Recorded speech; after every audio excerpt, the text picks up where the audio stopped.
Hello friends, welcome back to my channel. और friends, आप कैसे हैं? आई होप मस्त होंगे, स्वस्थ होंगे।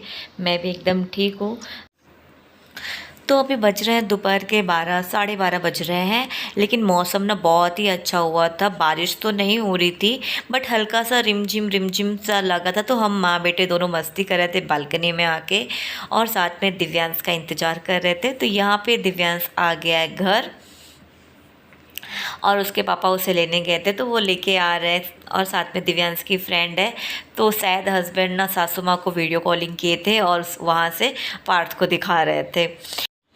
और मैं आ जाती हूँ किचन में। तो यहाँ पे आज मैं बनाऊँगी बर्गर।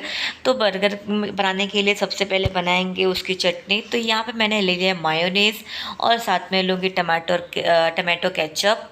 और उसके बाद इसमें डालूँगी थोड़ा सा चाट मसाला, साथ में भुना हुआ जीरा पाउडर, और उसके बाद डालूँगी कश्मीरी लाल मिर्च। और सबसे लास्ट में जो डालूँगी वो है ऑर्गेनो। अब इसे डालने के बाद इसे अच्छी तरह से मिक्स कर लूँगी। तो ये हमारा चटनी बनके तैयार हो चुकी है। तो ये चटनी लगाने के बाद बर्गर का टेस्ट बहुत ही बढ़ जाता है। तो यहाँ पे मैंने पाव लाए थे मार्केट से, उसे बीचों बीच से कट कर लिया है। और उसके बाद में यहाँ पे मैंने कुछ टमाटर की स्लाइसेस काट के रखी है, साथ में प्याज को काट के रखा है, ब्रेड का चूरा बना लिया है। अब यहाँ पे मैंने आलू को बॉईल करके रखा हुआ है। तो मतलब सारी तैयारी मैंने करके ही रखी हुई है, बस मुझे बनाना है। तो यहाँ पे मैंने आलू को मैश कर लिया है। उसके बाद में बारीक कटे हुए प्याज, साथ में धनिया और मिर्ची डाल दूँगी, और थोड़ी सी काली मिर्च डाल के इसे अच्छी तरह से मिक्स कर लूँगी। तो यहाँ पे थोड़ा सा मेरा कैमरा एक्चुअली हिल रहा है, क्योंकि मेरा कैमरा होल्डर जो है वो टूट गया है। तो इसलिए मैं इसे हाथ से पकड़ के दिखा रही हूँ, तो इसलिए थोड़ा सा हिल रहा है। तो सबको अच्छी तरह से मिक्स कर लेंगे, और उसके बाद अब यहाँ पे टिक्कियाँ बना लेंगे। तो यहाँ पे जो टिक्की का शेप मैंने दिया है, तो यहाँ पे बस 6 पाव होते हैं, इसलिए मैंने उस हिसाब से 6 टिक्की ही बनाए हैं। साथ में छोटा सा बच गया था, इसे मैं छोटा सा पार्ट के लिए बना दी हूँ। अब उसके बाद यहाँ पे मैं लेती हूँ कॉर्नफ्लावर। अब 1 चम्मच कॉर्नफ्लावर लेंगे, और उसके बाद उसमें थोड़ा सा पानी डाल के इसका पतला सा घोल बना लेंगे। तो घोल हमको ज़्यादा मोटा और ज़्यादा इतना पतला रखना है, मीडियम में ही रखना है। अब उसके बाद टिक्की को पहले कॉर्नफ्लोर में डाल के अच्छी तरह से मिला लेंगे। उसके बाद इसे हम ब्रेड के चूरे में अच्छी तरह से लगा लेंगे। यहाँ पे मैं टिक्की बना रही थी, तो पार्थ बार बार आके पूछ रहा था, मम्मी क्या बना रही हो, क्या बना रही हो। तो उसे बस खाना है, जल्दी बन जा, जल्दी से खाना है। तो उसके बाद मैं फटाफट से कढ़ाई में डाल देती हूँ। तो यहाँ पे मैं कढ़ाई में डाल रही हूँ। अगर आपको मन है तो आप उसे तवे पे भी इसको शैलो फ्राई कर सकते हैं। तो ये मैं 3 टिक्कियाँ मैं इसे कढ़ाई में डाल के दिखाऊंगी, डीप फ्राई कर रही हूँ। बाकी जो 3 बनाऊंगी वो मैं तवे पे रख के बनाऊंगी। तो आप दोनों भी देख लीजिएगा, जो आपको अच्छा लगे आप उस हिसाब से बना सकते हैं। उसके बाद तवे पे घी डालूंगी, और घी डालने के बाद अपने सॉरी जो पाव है ना, उसे अच्छी तरह से सेक लूँगी। थोड़ा सा क्रश बनाता तो बहुत ही अच्छा लगता है। तो उसे दोनों तरफ से बस हल्का हल्का कर हल्के हल्के मतलब 1-1 मिनट के लिए ही रखना है, मीडियम फ्लेम करके, ताकि थोड़ा सा क्रश हो जाए। तो यहाँ पे मेरे ब्रेड सेक के हो चुके हैं। अब उसके बाद मैं इसे सबसे पहले मायोनीज़ की चटनी लगाती हूँ, और उसके बाद ऊपर से टिक्कियाँ रखूँगी, और साथ में ये मैं चीज़ रखूँगी। उसके बाद अनियन रखूँगी, टमाटर रखूँगी, और ये हमारा बर्गर तैयार हो चुका है। तो दिखने में भी टेस्टी लग रहा है, पता नहीं खाने में कैसा होगा। अब जैसा भी होगा, लेकिन बच्चों को तो बहुत ही पसंद आएगा, इतना तो पता ही है। तो यहाँ मेरा बर्गर बन के रेडी हो चुका है। तो अब मैं पार्थ को बुलाऊंगी। तो यहाँ पे बस पार्थ को एक आवाज़ देने पे पार्थ तुरंत आ गया है। आंखें बंद करो, देखो। ओ ऐसे पापा के पास लेके जाओ। तो यहाँ पे जब मैं इसे बर्गर दी, तो खाली वो पाव लेके भागने लग गया। तो बच्चों लोग ऐसे ही करते हैं। तो यहाँ पे अभी मैं सब बर्गर बना के ला दी। उसके बाद हम लोग सब साथ में बैठ के खा रहे हैं। तो ये दिव्यांश खाते खाते पढ़ाई भी कर रहा है। तो हमारा बर्गर खाने के बाद मेरे किचन का ये हाल देखिए, मतलब एकदम से ख़राब हो चुका है। बस अब इसे फटाफट से साफ़ करना है। तो सब सामान को सब जगह पे इसको व्यवस्थित रख देते हैं, और उसके बाद फिर क्लीनिंग का काम शुरू करते हैं।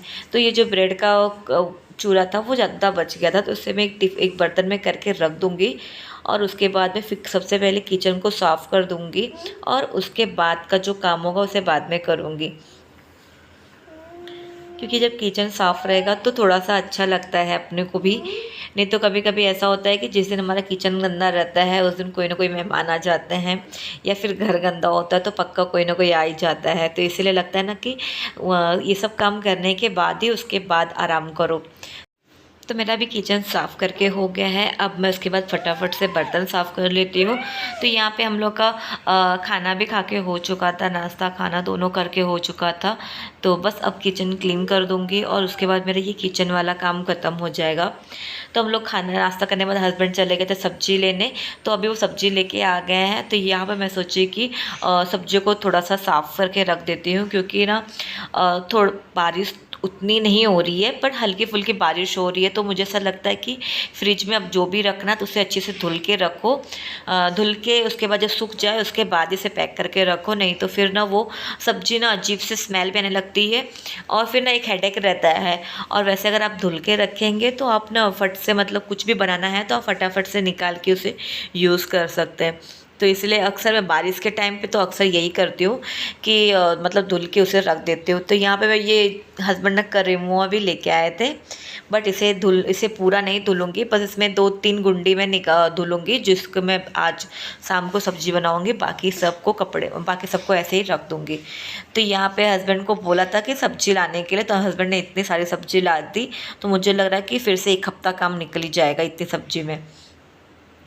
तो सारी सब्जियों को धुल के अब मैं इसे अच्छी तरह से फैला दूंगी और फ़ैन को ऑन कर दूंगी, ताकि ना सब सब्जियां अच्छी से तरह से सूख जाए और बाद में इसे रैप करके फिर रख दूंगी।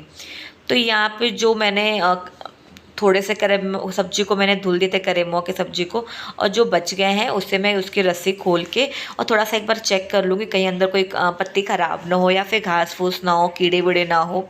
ये सब चेक करने के बाद उसे मैं फिर एक कॉटन कपड़े में रैप करके एक थैली में करके फिर रख दूँगी। उससे क्या होगा कि ना कि मतलब कि वो 2-3 दिन तक, 2-3 दिन क्या 1 हफ्ते तक ऐसे ही फ्रेश बनी रहती है।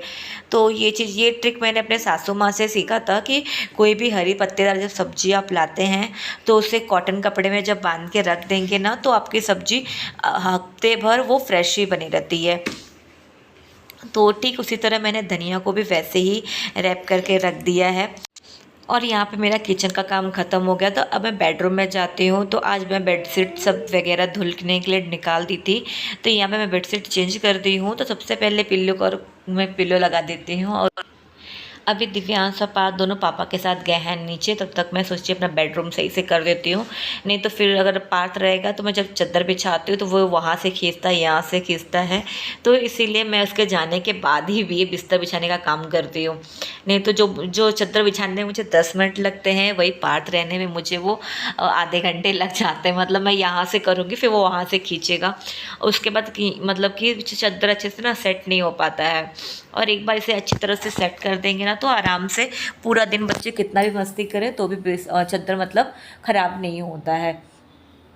तो यहाँ पे मेरा बिस्तर सेट करके हो गया है। उसके बाद बाहर ना हवा चल रही थी, तो जो कपड़े सूख गए थे तो मैं उनको उतार ली थी। बाकी सब में अच्छे से क्लिप लगा दिया है।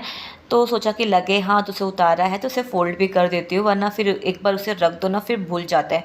और एक बार जब आप बैठ जाते हो ना तो आलस आ जाता है, फिर होता है ना कि थोड़ा टाइम आराम कर लो उसके बाद ही ये काम करेंगे, फिर वो काम ना पूरा दिन पड़ा रह जाता है। तो इसीलिए सोचते हैं कि जो मुझे ऐसा लगता है कि जो काम हम उठा रहे हैं उसे लगे हाथ फटाक से कंप्लीट कर दो, तो फिर आपको वो हेडेक नहीं रहता है। तो यहाँ पे मैं कपड़े फ़ोल्ड करने बैठ जाती हूँ। और अभी दिव्यांश पार्थ आ गए अपने पापा के साथ में, तो फ़िलहाल टीवी देख रहे हैं। तो मैं फटाफट से प्रेस कर देती हूँ। जो कपड़े आयरन करने के लिए है, मतलब ये दिव्यांश का यूनिफॉर्म, तो उसे मैं साइड में रख देती हूँ, उसे फ़ोल्ड नहीं करूँगी। बाकी सबको मैं फ़ोल्ड करके फिर अलमारी में रख दूँगी। तो मैंने आपको बताया नहीं कि मेरा ट्राइपॉड का ये अपना मोबाइल होल्डर कैसा टूटा। तो एक्चुअली क्या हुआ था कि मैं शूट कर रही थी और पार्थ पीछे से आया, उसने धक्का मार दिया तो मेरा स्टैंड गिर गया।